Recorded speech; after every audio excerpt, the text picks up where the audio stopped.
قادا تحریر جارگدی بویا جه خونیشاندانک برفره یا آلیگرین تفگر صدر و بنگهک جبوی بانگشین مقتدا صدر ریبر وی تفگره. نافبری نه خومینا پهلوان چاکسازی نشان داده و جبر هنده داخاز جه آلیگرین خوکر داخاز وانیا گرینگ گوهرتنا کمیسیونا هلبجارتنان ببه.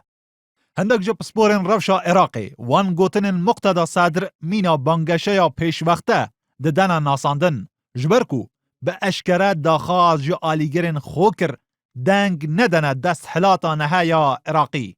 ناوری جدا جو آخفتنن بره چند جارکان گوت اف جو گفان ناترسه.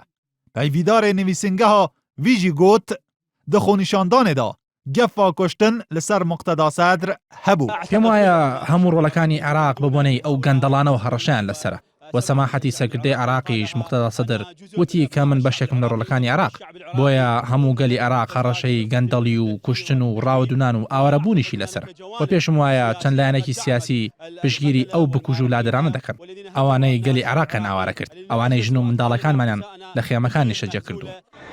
دوی خونیشاندان دا چو آلوزی چه نبو جدست پیکا خونیشاندان حتی داوی سره یا سلام که باسکا سربازیا تفگر صدر قادا تحریر دپاراست. بيان السيد القائد اليوم أوضح الحقيقة. بەیاننامەی سەیدی سەرکردە مقتدا سەدر ڕاستی ڕوون کردەوە و پەیامێکی نارد بۆ سیاسیەکان و فراکسیۆنە سیاسیەکان بە شێوەیەکی گشتی.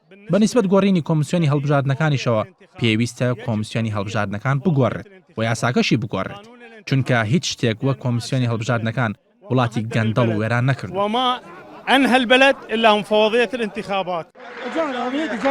اوه 2 ساله آلیگرین صدر لقادا تحریر درێژی بە خۆنیشاندان خۆ دەدەن. ڕۆژە 3 نیسانە ساڵا دەربازبووی ئەv چوونە ناوچەیە کەسک یا بەغدادێ و ئێرشی ئاواهەیە پارلمانە وی وڵاتی kirin.